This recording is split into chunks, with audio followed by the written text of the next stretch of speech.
خدای دې راوله نبي ګله د خیر راغلې. څه مې د زموږ خوارانو پوښتنه وکړل. خدای دې په ښه درولې خان صاحب.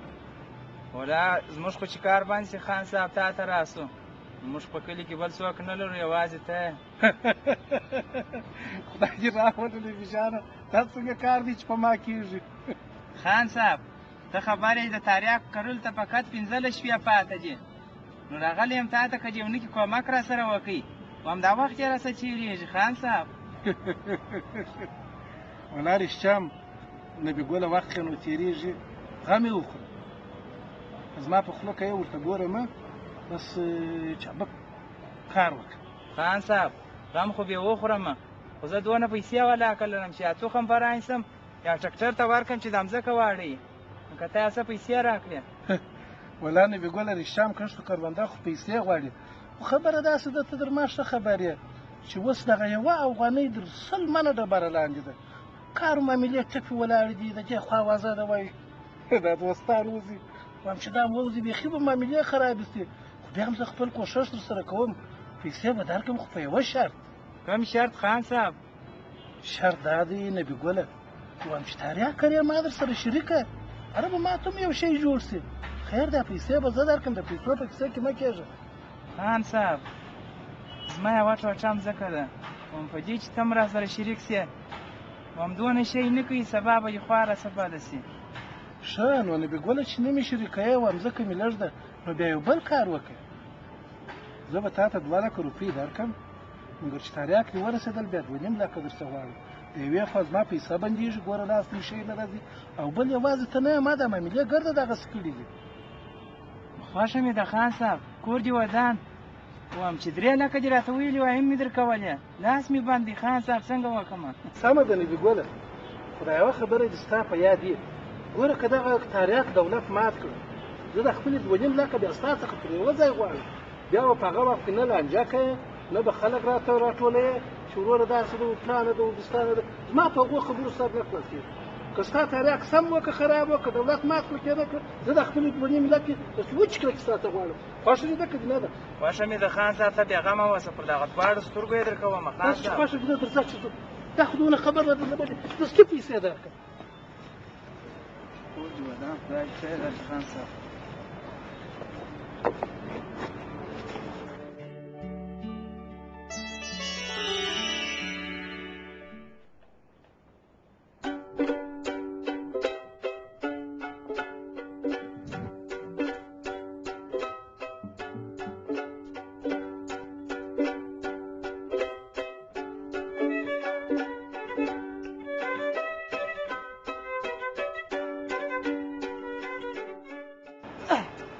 وای د نازوانه لورې چې په سره نه وای ویشتلې مې وې خیر بل دی منګله دلته ته چشکه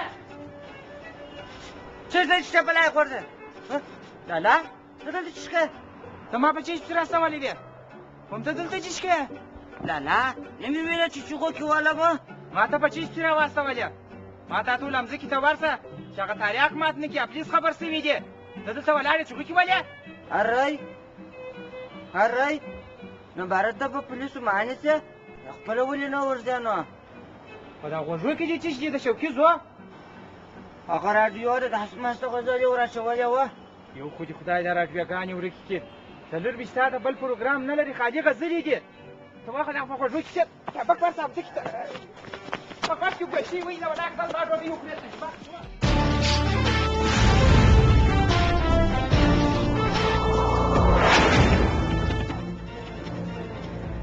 لا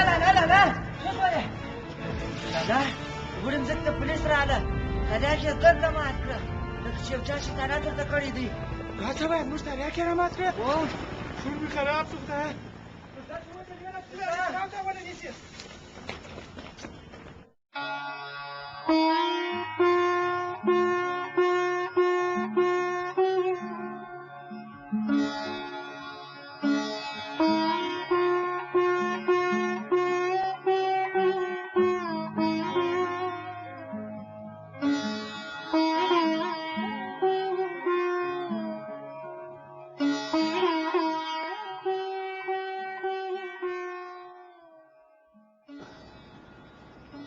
نو کلیوالو وروڼو خدای مو راوله، ستړي مه سئ، په خیر راغلاست.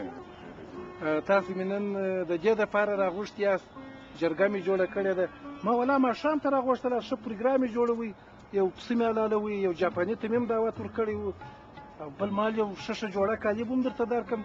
خو خیر په هر ترتیب تاسې د هغه پر لوټ او په باندې ومنئ.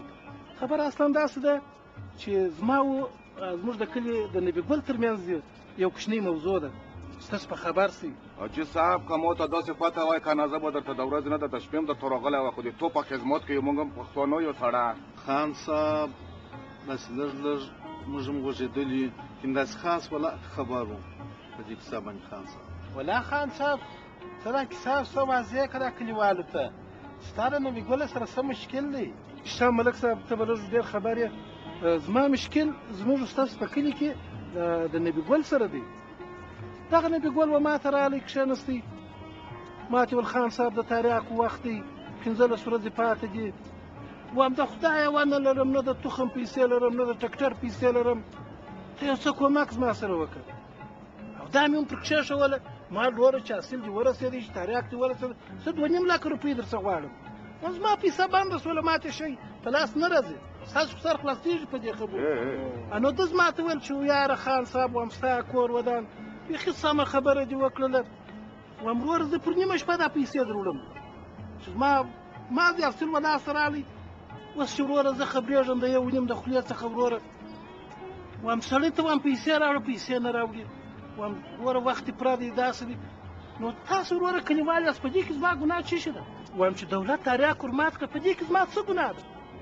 ما خو پر ایښې وه، ما وروره که تاریاک حکومت مات کړل، که وروره بل چا مات کړه، که خراب شو که سم شو، هغه په ما اړه نه لري.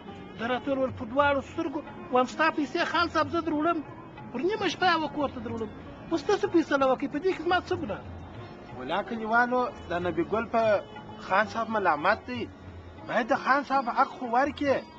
یو خو دا غلطي کړې ده چې ده تاریاک کرلی دی، دا په ټوله کلي ملامت دی. بل خپل حق دی باید چې ورکړي. هو باید حق یې ورکړي د خان صاحب. خان صاحب اوس لا ډېر شعور سره کړي دي چې وژلی دې نه دی. ولې د خدای ظالمانو کله ماشي پر یوه خوند غړي په یوه جوړه کالیو یې رانیولاست. اصلي خان ملامت دی، اصلي دا ملک صاحب ته نه یې خبر چې دا دولت تاریاک بند کړي دي؟ تاسو نه یاست خبر؟ که ده دا پیسې نه وی ورکړي، دا بېچاره دا تاریاک څه دپاره کړل، خو شی یې نه درلودی، تا پیسې ورکړې، ته چې دا پیسې ولا خلکو ته ورکوي، ملامتیا پر خلکو راړوي، که ته یې پیسې ورنه کړي نو دی یې د شکین خوا کوي. څوک په یوه چاړو کالو رانیوله غړی چې د خلکو رنګ وربدر. یو دو ته څه خبرې کوې، په یوه چپاله خو د سلو مخ خوږېږي، د برګې صدمې دې ورسېږه، که ورپسېږم اوس درته دا ته څه خبرې کړې؟ وایم دی چې دا خبرې کوي، ګوره د ده زړه پر دې درد کړی دی چې ولې نبي ګل ما ته نه راغلی، چې ما پیسې ورکړې وای، چې اوس داسې خبرې کوي و ما ته. دا خو زما کلیوال دي، ده ته پیسې ورنه کړم، ده ته یې ورنه کړم، دا بل ته یې ورنه کړم. ملک صاحب زه څه چاره لرم، زه خو د کلي خان یم، او بل ستا په خبرو باندې زه کار سره وایم دغونه خار نه خورم. ټوله خاینان سره یو ځای سوي یاست، یو دا خبره نه کوئ، نه د سره کښېنه په دا جرګه ته کې کښېنه ګل کاکو، ته دا کښېنه صبر وکړه، دا جلده څه یو دا هېڅ خبره نه کوئ. ته دا کښېنه. دې مسلمان څه کړي دي؟ صحیح ده، دا موږ در سره قانع چې دی هېڅ نه دي کړي، خو بیا هم دا چې د خان اکا څخه پیسې اخیستې دي، خان اکا اوس وایي زه خپلې پیسې غواړم، هغه ما ته معلومه ده چې دی پیسې نه لري، ده ته معلومه ده، هغه ته معلومه ده، بل څه معلومه ده. پیسې 2 لکه په 2.5 لکه ورکړي دي، سود کوي کلیوالو وایم په دې خو زه هم پوهېږم چې پیسې نه لري، زما ګناه څه شي ده؟ تاسو پیسه نه وکړئ، زما حق په رابود کړئ، په هره کم چې کېږي، زه نور نه ورته کتلی سم. اوس نن په خدای د دغه کلیوالو په خاطر مې وایم ډېر ښه د دې سړي سره کړي دي.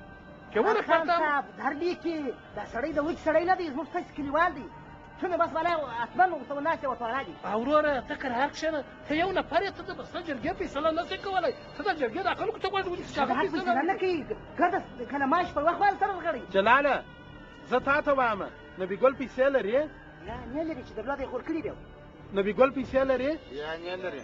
ګوره نو چې نبي ګل پیسې نه لري، ته وایې چې نبي ګل پیسې نه لري، دا کلیوال وایي چې نبي ګل پیسې نه لري، نو په دې کې د خان صاحب څه ګناه ده؟ ولا خان صاحب زه یو څه غوږېدلی یم چې دی په کور کې 11 کلنه لور لري، هغه به د پور په بدل کې درکړي، څنګه دې خوښه ده؟ ستا یې کور ودان ملک صاحب، وایم تاسو پرېکړه وکړئ، زما قبوله ده، زه خو هېڅ نه پکښې وایم. نو زه د کلي د ملک په شپه دا پرېکړه کوم چې نبي ګل پیسې نه لري، نو دی باید خپله لس کلنه لور ودغه خان صاحب ته د پور په بدل کې ورکړي څنګه مو خوښه ده یاره ښه خبره دې وکړه زموږ خوښه ده زموږ هم خوښه ده ډېره ښه فیصله مو وکړه د خدای ظالمانو تا داسې لیدلي چې لس کلنه نجلۍ د پور په بدل کې سړی ورکوي تاسو خو به اولادونه لرئ د هغسې بچیان به لرئ نه مو په چا زړه وسوځلئ درته ولاړمه خدای مو خراب کړه ورسه ناکي دماغ مه خراب کوه نه مو په چا زړه سوځي پر مسلمان باندې روانې ده خان صاحب د تا اجازه ده ورپسې ورسم نه کښېنه هغه په پسه کې نصیب نه و چې ماښام یې زموږ سړی سره دا ډوډۍ خوړلې وای او دا جاپانیز سیل یې کړی وای بلو دې ووه هلک نری چې نور د جنۍ د ونه